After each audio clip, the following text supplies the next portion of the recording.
Oh, Bismillahirrahmanirrahim. Allahumma salli ala Sayyidina Muhammadin wa ala alihi wa sallam tasliman. Assalamu alaikum. Assalamu alaikum, everybody. Welcome to the Dope Muslim Woman podcast. We are now live. I'm ready for our second episode, From Prison to Prayer. So we're going to give a few moments for people to log in. As you come in, please give your salams. Assalamu alaikum. Welcome, welcome, welcome, everybody, to the Dope Muslim Woman podcast.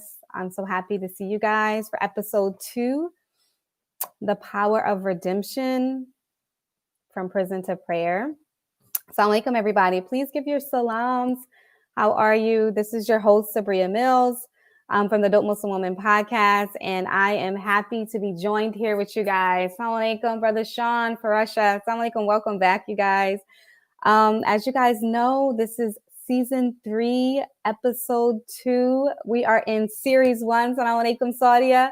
The power of forgiveness and redemption. This is our first series. Assalamu alaikum, Al-Nisa. I'll just keep shouting you guys out. Shaheed Yasir, he's prepping in the back of the studio. He's going to actually open us up with a performance.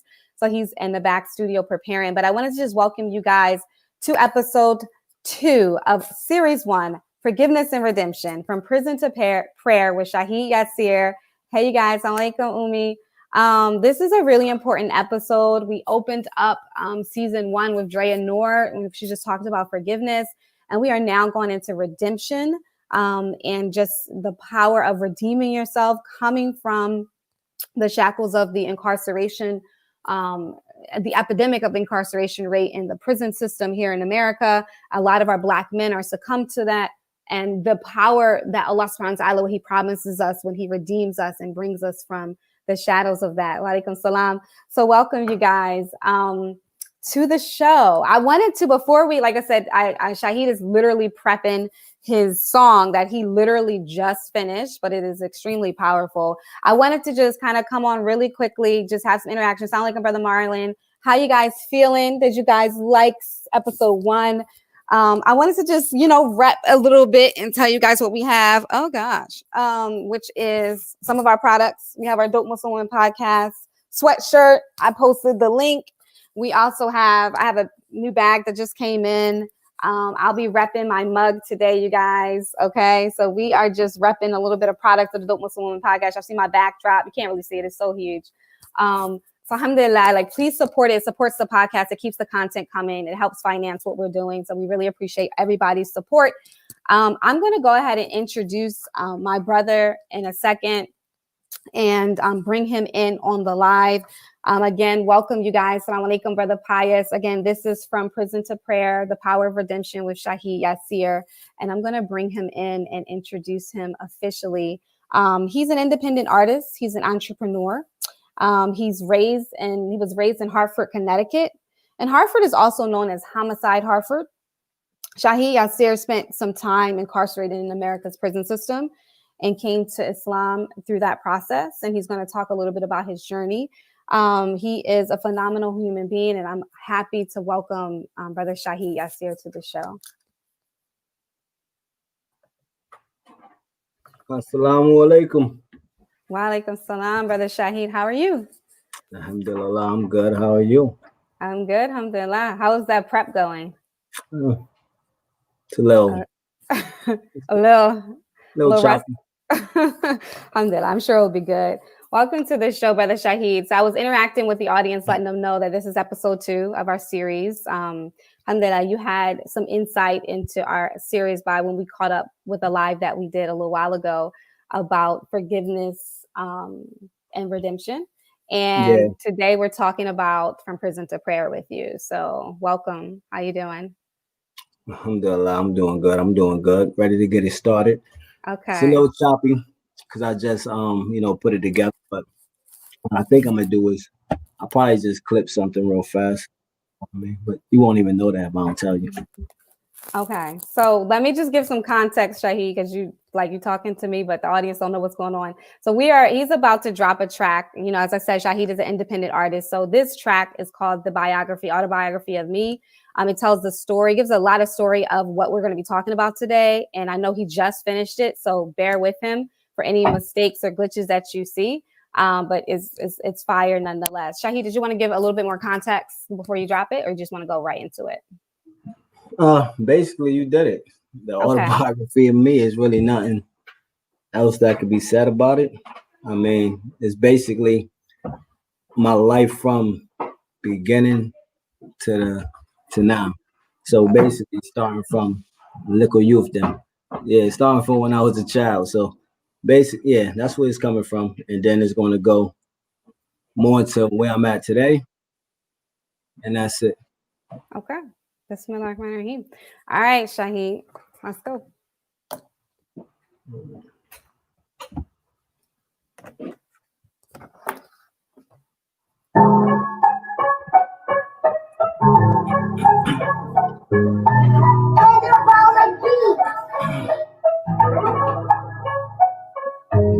Everybody swear they're a killer.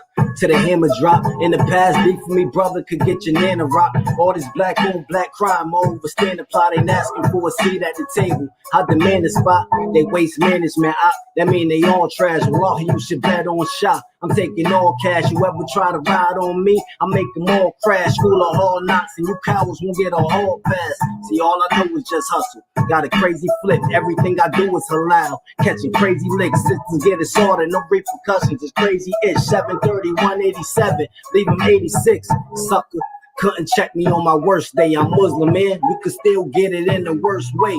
I ain't the one for that looking tough with the wordplay, cause I'll put your soul in that friendly sky where the birds lay. See, I'm a prosper. What you think I got my name for? Islam's the gang. That's what I bang for. Anything posing a threat is what I aim for. Know that I'm a beast with these tools. I'm off the chainsaw.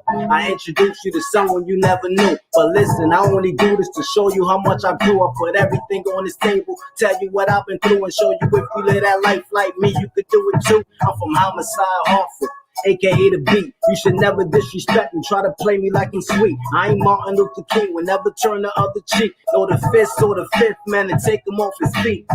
I'm from them projects, Charter Oak Terrace. When a coward disrespected, I was taught to make him perish. Listen, you gotta hear this, cause by the age of 6, I was showed just to hold this work, then watch it flip. Now, shout out to that general. Rest in peace, Click. When I was 8, show me just aim straight. Keep it grip, closest friends, they could turn into snakes. Don't ever slip. Since that day, only trusted Allah, and that was it. Fully equipped, so product of my environment. That's when I became a product of my environment. In and out of school, from expulsion to suspensions, 14 committing robberies. In and out of detention, fast forward a couple years. In and out of the system, no, I would see the prison, a mental form of conviction. Ill intention, still putting in work, little skinny kid, but lay the biggest one in the dirt. 18, I caught a cop slipping. I pressed him and tapped his pockets. I told him run it, dislocated his jaw from his socket. See, I was toxic, still running the muck. 2003, tragic when that tragedy struck. Down on my luck, I'm locked up, I'm on the other side. Visit from my mother, that's when she told me my brother died. I just cried, every part of my heart broke up. Couldn't even form a reply. I was choked up, the pain that I was feeling inside was hurting so much. At the same time, it was something inside. I woke up, I got my hopes up, searching for knowledge. First year into my bed, I put myself into college. Now I'm feeling like the change gonna come, I'm trying harder. The second year into my bed, I took Shahada, called my mother and I told her I'm Muslim. She said whatever, she supporting the decision as long as it make me better. Oh wait, got released. Brothers was like, remember you gonna be tested, maintain your salat. I can't lie, transition was up and down, but it's 14 years later, I'm saying look at me now.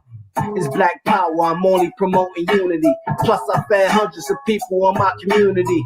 See, these ain't bars I just spit in the booth. I'm really out here in these streets trying to influence the youth. Listen to me, I bear witness that Quran is the truth, and Islam's a lifeline and I am the proof. And every day I love to strive when it's deemed. Said it's all I most came and nothing in it. Hey. Now that was the end, but you'll get the whole thing really later. But just a sneak preview of what's going on. The track. We'll turn the track off. I like the beat. I want to just let it keep playing. Thank you. MashaAllah. Tabarakallah. That was really, really good. MashaAllah. Thank you so much for sharing that. I know that wasn't easy to put your whole life on a track like that. So I appreciate it. So I want to ask you a quick question. What inspired you to actually write that? Or the autobiography of me. Yeah. I think it's just I had to put it out there for me. I mean, part of it is like it's therapeutic.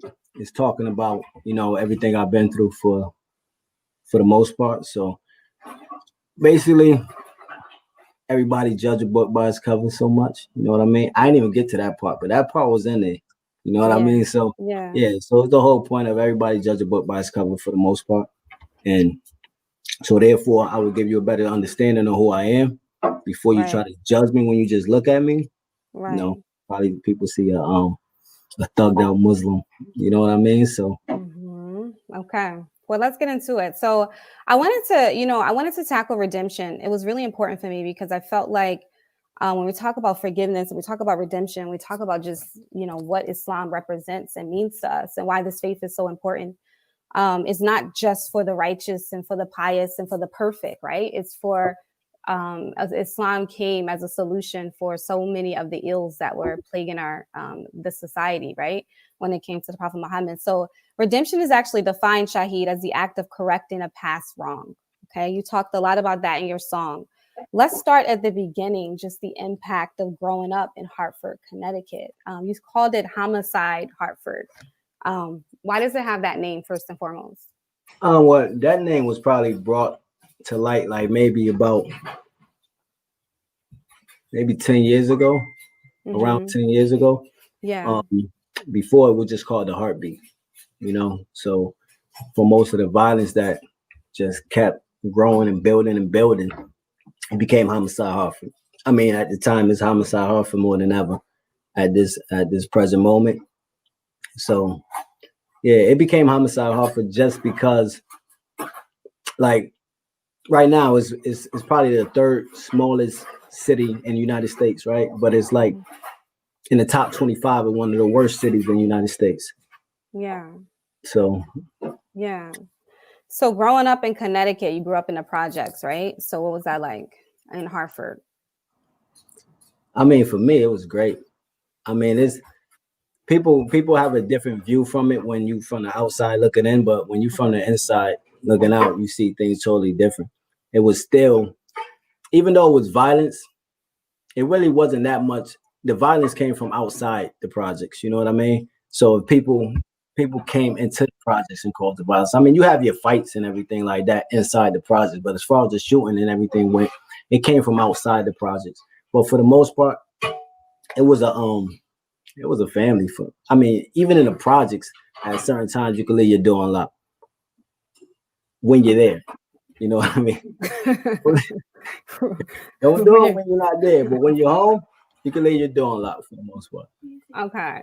But growing up in the projects wasn't that bad, but obviously there was, you know, being a product of your environment, just the kind of the aspect of what is facing our young Black youth in the projects, right? Or in these communities, these inner cities.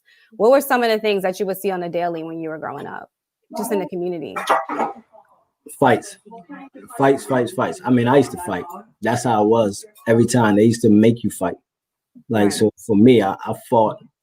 They used to put you in circles. Like for the kids, they used to put us in circles and make you fight. They ain't care if they put a boy against a boy or a boy against a girl.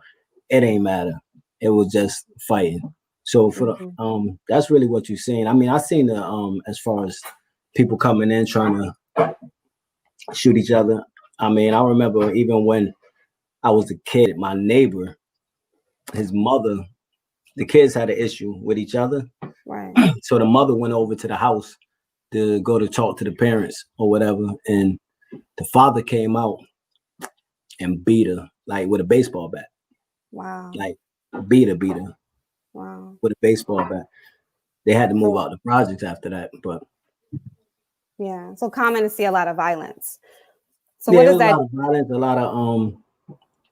a lot of drugs for the most part. I mean, even my father was, you know, he was he even got a little bit strung out even at some point, you know what I mean? So there was a lot of drugs out there. And then those are your role models for the most part, right? When you look at the older people inside of the projects, they become people that you look up to. So you don't really have no other role models unless they're on TV. I see. Yeah. So you mentioned something in your song, and I just want to bring it up. But you mentioned about being age of 6, and I guess at that point, if I heard correctly, learning how to shoot. No, 6 years old was a different thing. But I remember because my brother, he the one who got caught. They used to hold the drugs. We hold the drugs for the drug dealers. So if the police rushed in, they're not gonna mess with us, with the kids, right? So what they do is they buy you a whole bunch of candy. My brother got caught with a whole bag of candy because we used to have penny candies back in the day. So you can get a lot of candy for pennies. Right. So yeah, he got caught with a whole bunch of candy. My mother asked him where he get it from. He told her how he got it, and then he got a whooping. But yeah, so at the age of 6, that's what you was around. You kind of get groomed a little bit. At 8 years old was when I remember outside of my mother's house on Atwood Street. That was he passed away like in 93, 94, something around there. He got killed. But he was basically teaching me. He just showed me how to hold a gun in front of my mother's house, and I wanted to shoot it so bad, I remember. And he was like, I couldn't shoot it because if I would have shot it, my mother would have came outside and it would have been lights out. Because even other people, my mother would whoop other people too in the project. She wasn't just whoop me. You know what I mean? Yeah. So so that's sort of the history of what it was growing up. So I know that we're talking really about redemption, and we're talking about what the prison system and how, like you said, it's that grooming process. So our young Black men are groomed from when they're young. First, you're taught to fight, then you're taught how to hold a gun, then you're taught, how to, I'm assuming, sell drugs or the impact of the drugs in the communities. And then there's the gang culture as well. That you're kind of faced with, correct? And the gang culture around in my city probably popped off around like 92, 93 for the gang culture. Before then, it was like, in a sense, my projects is probably at one point it was the biggest projects in Connecticut, right? So it was consist of two sides. We was A side and D side. I lived on A side till I was about 4. Then I moved to D side. It was always conflict amongst A side and D side. So you couldn't even go over there to the store. You come outside the store. I mean at like 7 years old. You come outside the store and you got a bunch of other 7, 8-year-olds waiting for you. So now you're gonna have to fight and run, make it back to your side. And that's how it was. It was a beef amongst both sides. Unless the beef came from outside the projects, then we all came together. But in-house, we didn't get along. So it was always like a division and a divide amongst cliques. And that's what, so that's how gang stuff really pop off. Before it was actually a gang, it was a clique. I got you. So the aspect of like the actual gangs, though, where did were people groomed from that sort of culture into? Say what you're comfortable in saying, and then you can leave the rest. Was people groomed for the gangs? Yeah. You grown for the gangs from when you're young. You know what I mean? Because everything you is the same thing that goes on in gang life. It's just on a higher scale. You know what I mean? Now you taking orders from people at the same time. When the gangs first happened in my city, it came from the Black gangs to the Spanish gangs. That's how it started. You know what I mean? It was a gang 20 Love. Like for when I was a kid, we was 20 Love. We was 20 Love members because if you was Black, that's what you was going to be. It started with 20 Love and Latin Kings. Okay. Latin Kings and 20 Love. So the 20 Love was for Black people. Yeah. Black and green. Green stood for money and land. Black stood for power and people.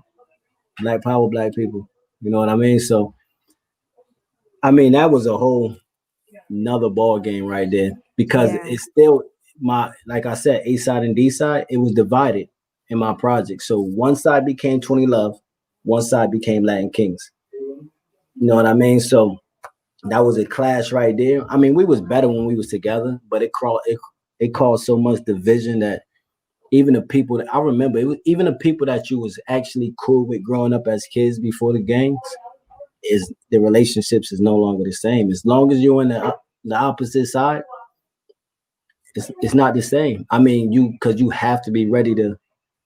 They probably was a childhood friend at one point, but if things go left, you got to take them out like this, no hesitation. Mm. Yeah. So, wow, subhanAllah. So, I want to talk about obviously, where that leads, right? So that definitely led to being incarcerated, right? So I wanted to go over a few things. I was reading this really dope book. Where is it? Okay, this really dope book, The New Jim Crow, right? Yeah. So, and it has some interesting information, right? So it said 1 in 3 actually African American men will serve time in prison, which I was like, that statistic is crazy to me, right? It also said that the evidence showed that prison institutions actually create crimes rather than prevent it.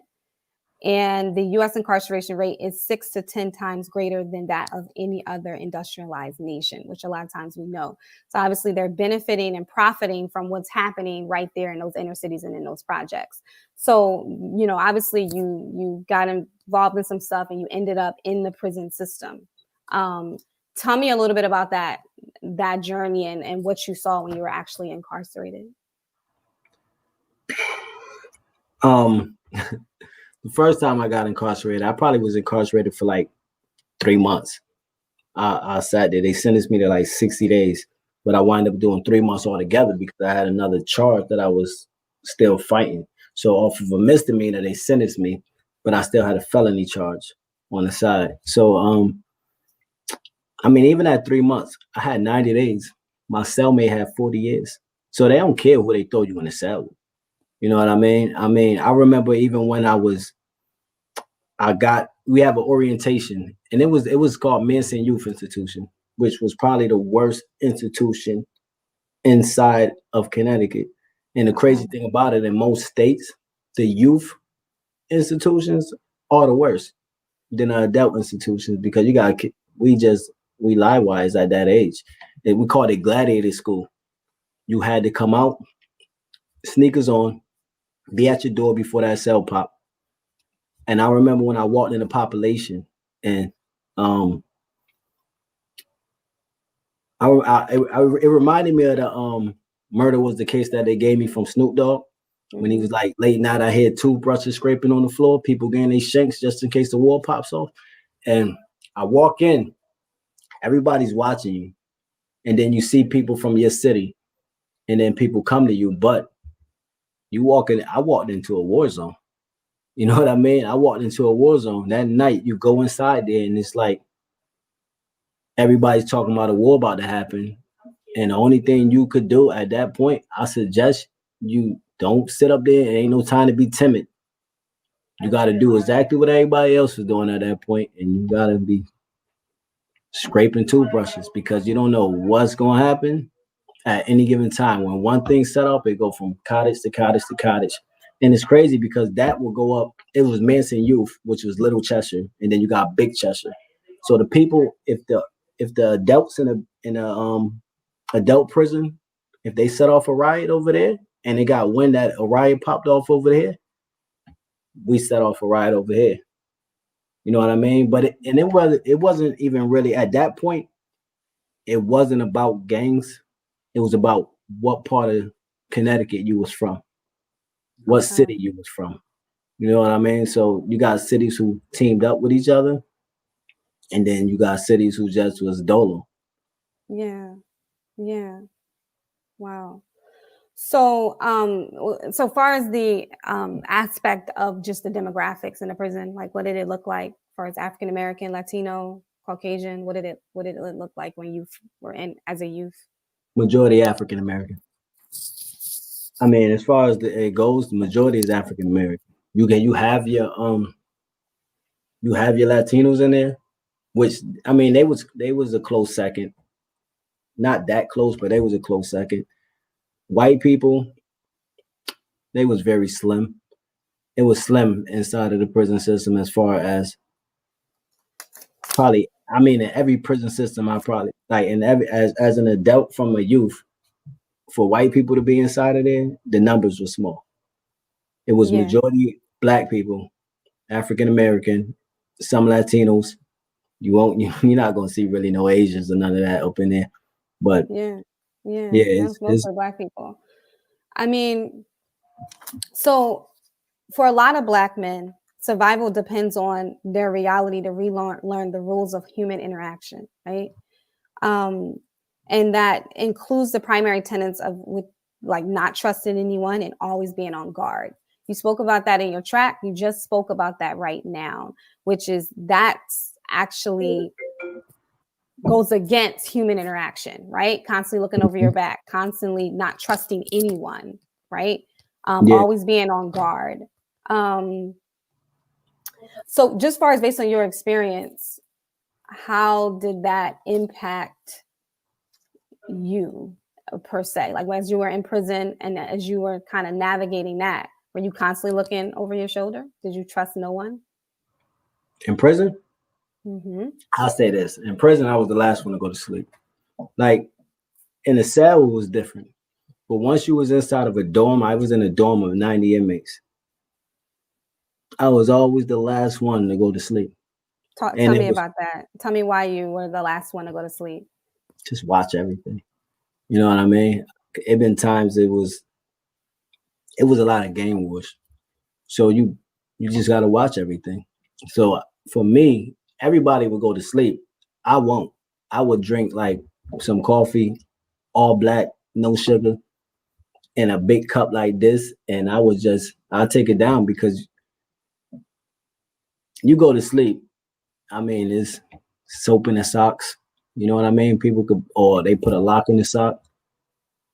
Yeah, I mean, you just don't want to slip like that. So I always stayed They awake. put a lock in a sock though. They put a what is Yeah, that? or lock one, or you tie a lock around the shoestring.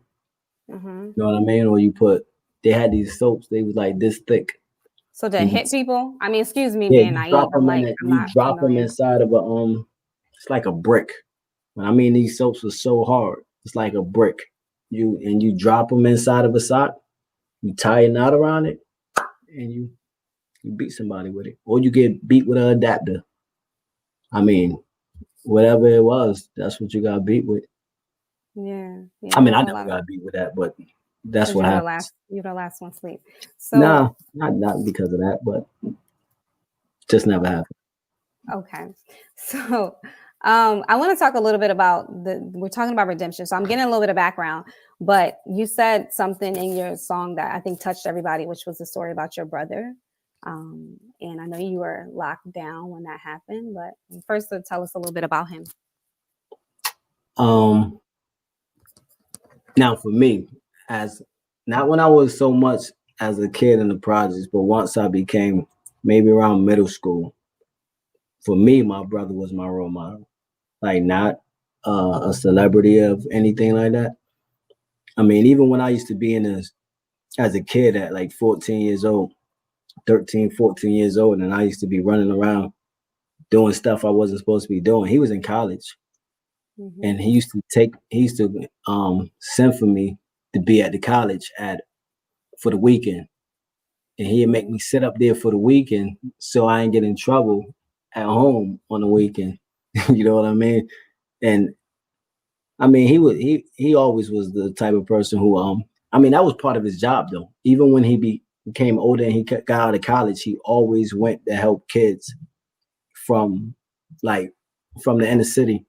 Cause I remember even once I went back to jail after he passed away, they knew who he was. You know what I mean? People used to come up to me and be like, "That's your brother," and I'd be like, Mm-hmm. "Yeah, that was my brother." But and they be like, and they tell me how he used to help them when they was in these little programs out there, or even when he alternative schools. He used to work into alternative schools. He used to be a substitute teacher as well. So they used to Yeah. talk about how he used to try to help them he was an impact for most of them. So he was always about trying to help people and look for the Yeah. best out of people. So tell me about that day when your mom came to the prison. 'Cause I know that's a big part of like your redemption process and when you started to look at life a little bit differently. Yeah. I think the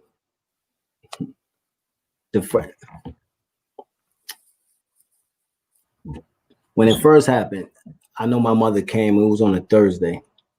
She just came up to. I was incarcerated, so she came in and I still had a bond. So she came in and I probably was maybe in for like a week. I was probably in jail for like a week. So my brother was in California when I got locked up when I came, and I guess when he came back, he was playing basketball, and they said he went to like do a crossover. And as soon as he crossed over this way, he just collapsed. So when my mother came to see me, she said that he he collapsed on the basket. He like passed out on the basketball court. At the same time, you ain't thinking like it's a big deal, right? You thinking, oh, he all right, he gonna be fine. The next day I had court. And when I went to court, I walk into the courtroom and I'm smiling at everybody because I see my mother, my younger sister, her best friend, and a couple of my friends and my aunt. The thing that threw me off was I see my aunt, right? And my aunt never been to none of my court dates. But what really threw me off is nobody smiled back. The only one who smiled back was one person, but he didn't know my brother. You know what I mean? So he smiled back at me. Everybody else, nobody smiled back. So I turn around and I face the judge, but I'm thinking to myself the whole time, like what's going on?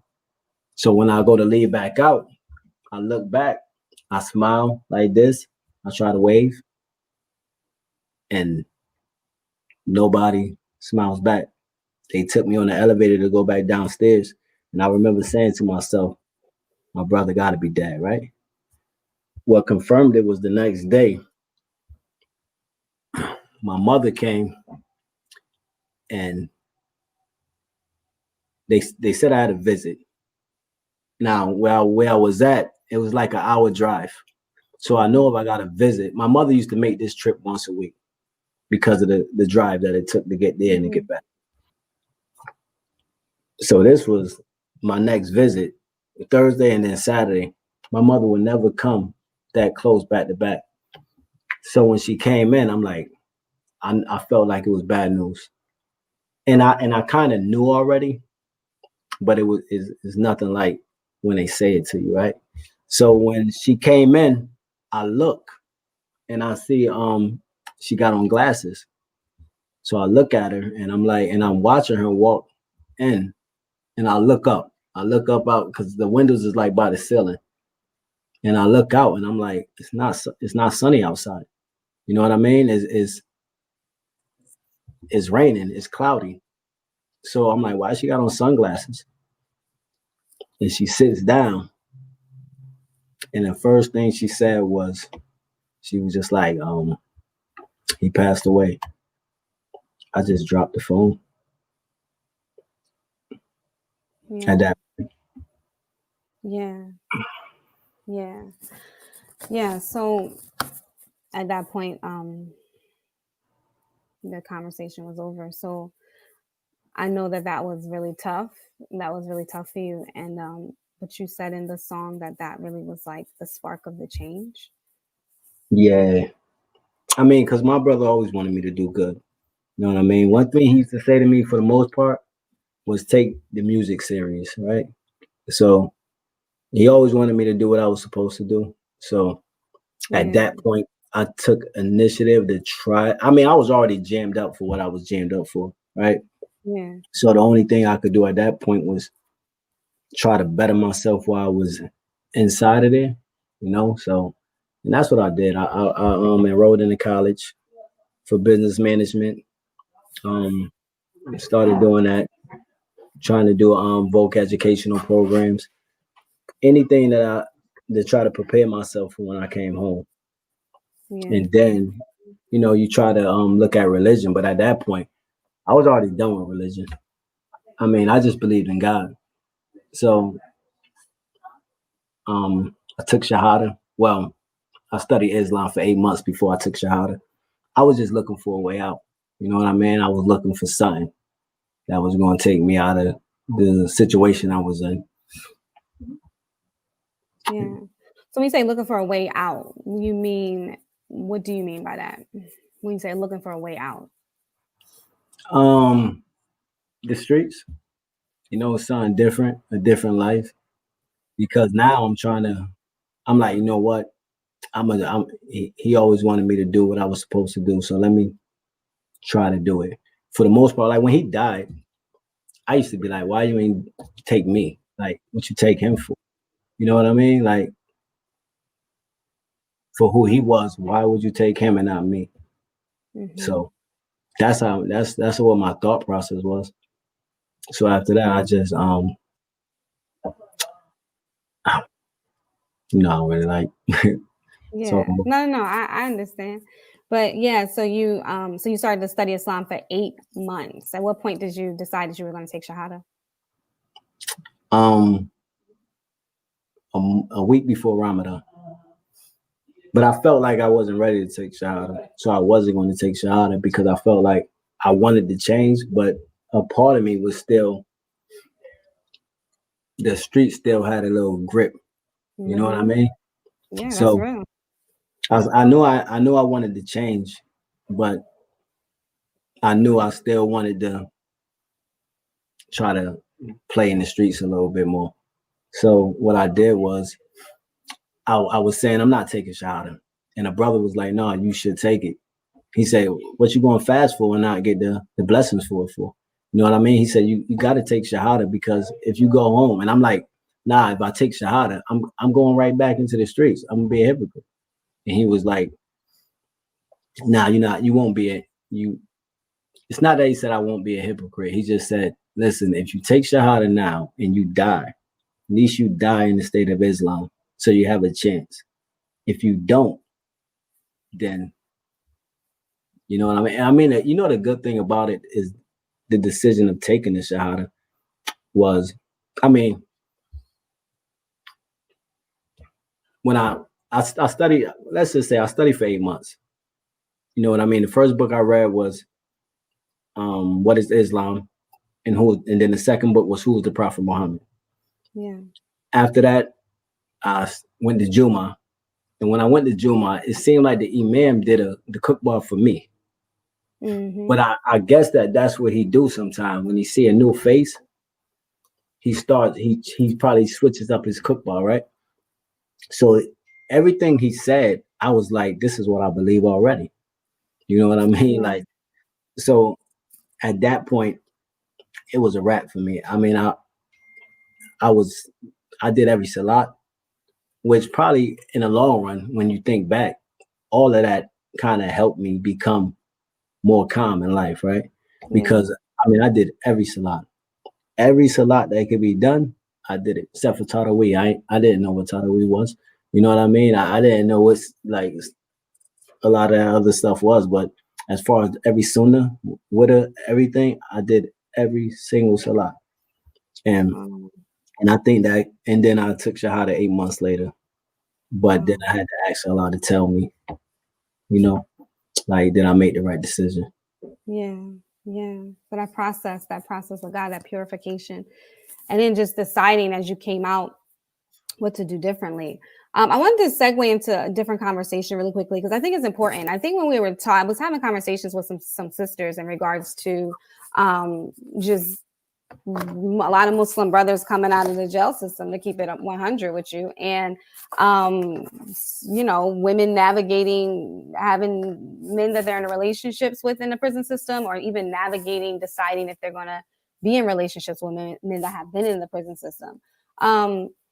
Honestly, in our community, our relationships, our marriages are heavily impacted by this, right? So how does a man with a history of gang violence and incarceration move beyond this to really authentically connect with a woman?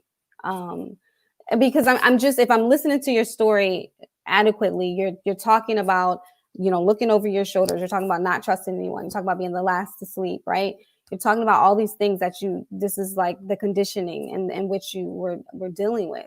And then you take your shahada, you purify yourself, you go through that redemption process. What does relationships look like for, and you don't have to speak about you in particular. You can kind of talk generally.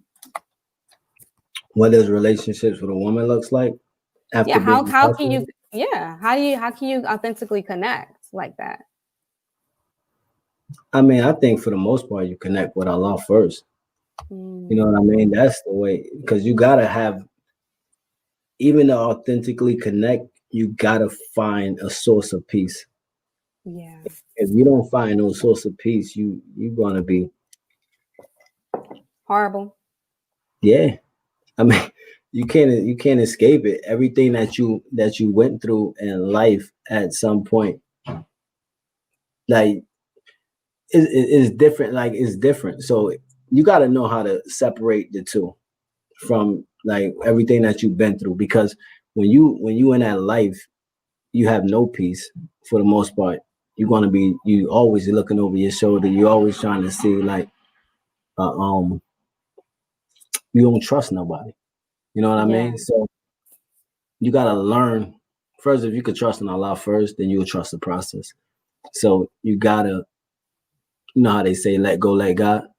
Yeah. So yeah, you gotta kind of just build find that relationship. But you gotta, for me, as for myself, like the way I find peace is, I think it was different for me, right? Because even when I was like in the streets and whatever I did in the streets, I make sure that whatever the case was, like my beef didn't linger. It's either, you know what I mean? Like I never believed in like we're gonna beef for years, right? We're gonna handle it Whatever the now. issue was is going to be over with in that time, so that you don't have things coming back to you, coming back around. Got you. Yeah, no matter what. So yeah, you gotta you gotta end this. You gotta end it. So you can't keep anything that's. And it's times though that you were going to places, and you can't end every beef that you was in, and you did things inside of the prison that you can't have that you don't have no control of. The only best part about it is, I guess, that made it, I won't say okay, but it made it to the point where you didn't always have to look over your shoulder. Is most of the people that you did it to wasn't from your city, you know. But if you had to, people gotta have a certain type of peace, because everything that you go through in jail, you're gonna feel challenged, and a woman gonna challenge you. You know what I mean? A woman is definitely going to challenge you. Not definitely, but Definitely. She could be challenged. I mean, well, the mouth of a woman is very sharp, you know. So yeah, a woman could come at you. So you got to be able to handle that, and so you better build and up. Y'all slates are clear. Like y'all don't be antagonizing the situation, or it's just no, a question. I mean, we have an issue with, we feel like everything is you know, everything is, we being challenged, right? So we got to know how to, sometimes we got to take a step back, reevaluate the situation, and be like, and you got to take yourself out of that mind state, because you thinking that you're being challenged, which you're really not. But just because it's something as she's pushing in a different way, that she's pushing and you trying to push one way, she's pushing the other way. So now you feel like you're being challenged, right? So you got to take, at that time, you have to take a step back and think like, hold on, maybe I'm looking at this whole situation wrong. But that takes self-reflection. If you ain't going to reflect on everything that you've been through and why you are doing this at this present moment, then I mean, I don't think you're going to be that successful in a relationship neither. Mm-hmm. You know, a lot of issues I hear though, Shaheed, is like that. I guess like for sisters that maybe are navigating relationships with brothers in lockdown, it's like they can be like, you know, the letters and they so committed and they so in love. But when the brothers come home, it's like, what is going on? So I'm, you know, like the ability to like that's why I asked that question, authentically connect when you're connected to another person. What happened? They believe, like they writing them letters, right? They believe it. The You know what I mean? men, okay. They believe everything they saying in that present moment because Wow. they caught up. You know what I mean? They caught up. They lonely. So everything that they think they feeling, they they truly believe that that's what they feel. And then they Okay. get out into the world and realize, nah, you know what I mean? It was all an illusion to them. So yeah, so they connect one way, but so I don't really blame them. You know what I mean? I think everybody gotta take accountability, and actually look at it and just realize that when people are in jail, you kind of gotta wait and see how they move when they on the outside. Don't get too caught up when a person is in jail, unless if you kind of know that person beforehand, then you kind of know how to deal with them. But you got people who meet new people through different inmates and stuff like that, and then the woman falls head over heels for the man. The man thinks that he's head over heels for this woman because he's lonely right now, and he getting his emotions all he's confused. You know what I mean? He don't realize he's confused until he comes home, and then he realized that this is not even what he wants. Wow. Okay. Hope you didn't break any hearts by that statement. But so okay, so you I wanted to just touch on that because I think that's really, really important. But you're talking about, so obviously the redemption process, sorry, I looked at it through Malcolm and how when he came out and how he transformed religiously, spiritually, but also how he dealt with his family. He came from being almost like a pimp to now being an incredible father, an incredible husband. So just that process of getting there really is about, like you said, that connection to Allah, that purification process. Do you guys have to do you have to do extra stuff to redeem? Do you find yourself feeling like you have to put in extra work to purify, keep yourself purified? Yeah, I mean, Mm-hmm.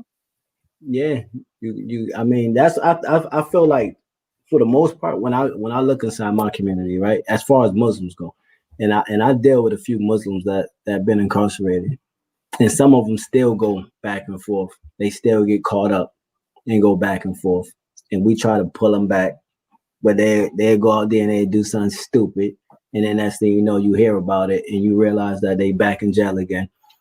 So I mean, what you do though, but for the most part, most people that come from my position in life that did what we did and took this thing, we be on the front line. We out there. We feed the people, we try to clothe the people, help the people. We try to get tents, whatever the case is for homeless people, we out there.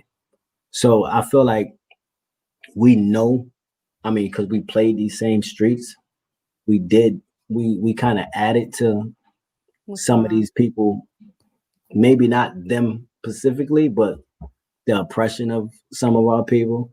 Because even when you sitting there and you feeding them drugs, you almost allowing your peoples to be oppressed by this drug that they taking, and you're benefiting off of it, even though you're addicted to the lifestyle as well. You know what I mean? So Yeah, yeah. So redeeming is like giving back, sort of like going back into these streets and actually feeding the people nourishment and food and information and giving them housing and clothes and things like that. That's sort of the process of even keeping going yourself back, purified. right now, like I was talking to a brother the other day, and I was like, we need to, like, the city is going crazy. We Mm-hmm. need to hit the streets real fast. So, when people see us, they know us from the streets. So, yeah, we got to get back, at least trying to stop half of the things that's happening out here. So we got to do something in some type of sense. But who better than us, right? Right, Like, who can do it better than we can do it? right, Anybody else go back out there, they're going to probably be a little shaky. They might be a little scared, because some of these dudes don't want you talking to them. They ain't trying to right, hear nothing. right, So what you going to do at that point? And who are right. you to even think you could talk to them? So you got to have some type of background to be able to go out there in these streets and think. So we on the front line. That's what we do. We go on the front line, and probably like this weekend we'll be on the front line too. Mashallah, mashallah, Inshallah. inshallah. Well, Jazakallah, I appreciate that connection of purification, because it's not just a spiritual thing, but it's actually a physical thing of really taking your experience and using it to actually benefit our people. And, one of the things that really touched me just about your story and just about stories like this is just the suffering of our people. The Dope Muslim podcast, we cover a lot of political cases as well. And the suffering of our people, the barriers that are created. I was, when I was reading this book, The New Jim Crow, that I was gifted with, I, they were talking just about the impact of the drugs when the drugs was flooded in. We know the drugs was flooded in by the CIA and all of that, and what it did to our community, and then just the funneling into the prison industrial system, and then the economic component of people becoming really, really rich from filling these prison beds, one in which you actually took part of. So may Allah bless you, and may Allah bless the brothers that do have the foresight to go back into the communities to give back in that way, and to understand that purification is also an action of actually going out there and doing something. Yeah. You know what I think that needs that has to be changed though? When we sit, even as young, when as black men or black kids, everybody been in jail. You know what I mean? So now jail almost become a badge of honor for most people out here in these streets. But everybody been in jail. So like I remember when I was a kid, and my stepfather was a correctional officer, and he used to tell me, "Yeah, in a minute you're gonna be in my house," even though I was literally in his house already. But he meant the other house. You know what I mean? So yeah. he said, "In a minute you're gonna be in my house," and I remember I looked at him and I was like, "So, know how many people I know in there already?" Right. You know what I mean? Like, you know everybody that's in jail already. So all you're doing is just going and reuniting, and it's the same type of things you're experiencing in the streets. Now you're just inside of a jail, doing it on a different level. You know what I mean? But you're still out there. So I think we gotta change the mindset of the youth from thinking like that, because most of the people sometimes you gotta show them something different. And I used to tell that to my nephews. I used to be like, don't look at me. I'm not your role model. Stop trying to be like me. I got another brother that does everything that he was supposed to do. I'm like, that's your role model right there. I'm not your role model. You know what I mean? I can't, because I said it for me, it's playing catch up. Every time you go to jail, you playing catch up.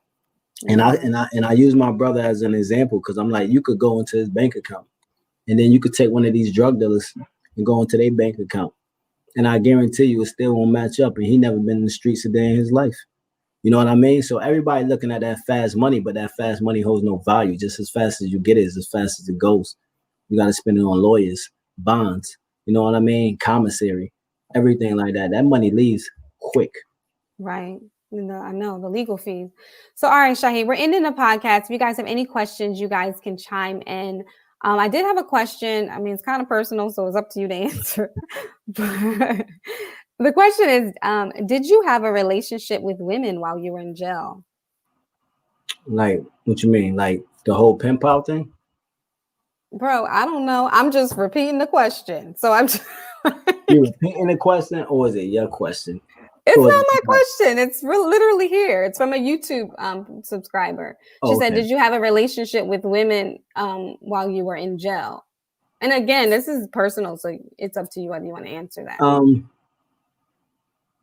I mean, I guess it all depends on what kind of relationship you're talking about. I mean, some is just you have friendships with people, but it's just a way to get you. You need a pen pal, so it's a way to get you through through your bed. You in jail, so when you in jail, when you get that letter slide under your door, or whatever, or they doing mail call and you in the dorm and they bring that mail to your bunk. That's your way of leaving. You're out. Within that, while you're reading that piece of mail, you're not in jail at that moment. You know what I mean? Or Okay. when you use that phone call and you make that phone call and you talking to them on the outside, you're not in jail at that moment. So it don't matter what it is. If somebody could get a relationship, whether it be with a woman or not, and I don't mean the other relationship, you know what I mean? No, no, But I know what you're saying. Just if receive somebody, male contact from the outside. Yeah. yeah, if you could get that male contact or the phone contact, you know what I mean, from the outside, you're gonna take it. Hmm. It's a way to escape because at that time it's but it also could be. It all depends on how deep your relationship is. If you in a real relationship, I didn't do that. That whole relationship, I wouldn't play like that inside of a prison. That would take you somewhere else and put you somewhere in a hole because now you got to worry about what somebody's doing on the outside, how they moving, and yeah, that's just a whole bunch of stress that you shouldn't even want to endure while you're incarcerated. So no, I mean for myself, I didn't do it like that, but Okay. I will take pen pals though. I did take pen pals, you know what I mean? At that time Okay. as a way to escape. Okay. Yeah. So they say very insightful. Um, all right. So that's answers that question. But but I definitely appreciate you sharing. I know it's not the easiest thing to kind of go over these things. And I know like a lot of it you wanted to just put on your track because that's kind of how you communicate and how you get things out is through your rap, not necessarily through talking. But I appreciate you kind of coming on and sharing. Um, what like I said, what advice do you have to give? Like just last piece of advice do you have to give? I want to ask on twofold because I think we covered two things. I want to ask what advice do you have to for the young black men growing up in similar environments? And then Hmm. number two, what do you have as advice for men coming out on the outside of how to, like I said, do that purification of self and also like connect as far as family life? Well, for the young people is, Yeah. I mean, the streets don't love you. I mean, for the most part, the streets don't love you. You got to do everything you can. Like for me, when I look back, I'll be like, I had people tell me, but when I was on the outside, besides my brother and everything, people would tell me, my brother would tell me to try to, change. But as far as like people, when you out there in the streets, nobody's telling you to change and do anything. But that's one thing you definitely have to do. You got to change every way of thinking, and you got to look at life and know that you really got to evaluate these people that you look up to as role models. Because when you look at them in life, you will really start to realize that they ain't doing nothing. It's an illusion, right? Hmm. They look like they got money, but they don't really have anything. Right. So my advice is just educate yourself.